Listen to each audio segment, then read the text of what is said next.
بسم اللہ الرحمن الرحیم۔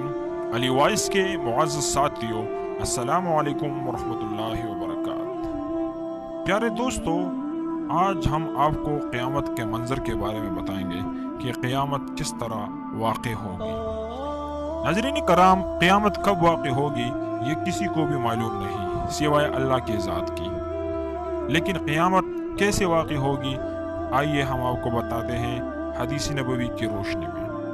پیارے نبی صلی اللہ علیہ وسلم کی بخاری شریف کتاب رقاق میں موجود حدیث نمبر 6506 کا مفہوم ہے کہ پیارے آقا صلی اللہ علیہ وآلہ وسلم نے فرمایا، ایک دن جب صبح ہوگی اور لوگ اپنے اپنے کاموں پر لگ جائیں گے، کسان کیتو کی طرف چل پڑیں گے، طالب علم مدرسوں اور سکول کا رخ کریں گے،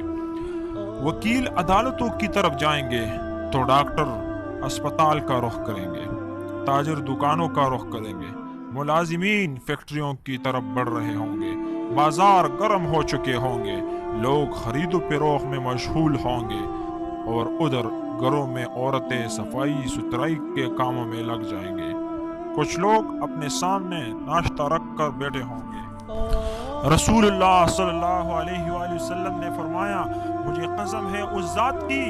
جس کے قبض قدرت میں میری جان ہے، دو لوگ خرید و فروخت کے لیے کپڑے کھولیں گے، ابھی وہ اسے لپیٹ بھی نہ پائیں گے، اور ایک شخص اپنے حوض کو سیمنٹ لگائے گا تو اس کا پانی بھی نہیں پائے گا، اور ایک شخص اپنی اونٹنی کا دودھ دوہے گا اور اس کو پی بھی نہیں سکے گا کہ اتنے میں قیامت قائم ہو جائے گی اور دنیا کا سارا کھیل ختم ہو جائے گا۔ عزیز دوستو، پھر حشر قائم ہوگا اور سب کو پھر زندہ کیا جائے گا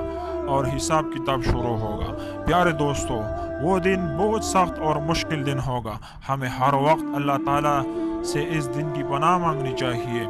کہ اللہ اس دن کے عذاب سے، قیامت کے عذاب سے اور حساب کتاب سے ہمیں اپنی امن امان میں رکھے، آمین ثم آمین۔ چلیے ناظرین، اس ویڈیو کا اختتام یہیں پر کرتے ہیں، ملتے ہیں ایک نئی خوبصورت ویڈیو کے ساتھ،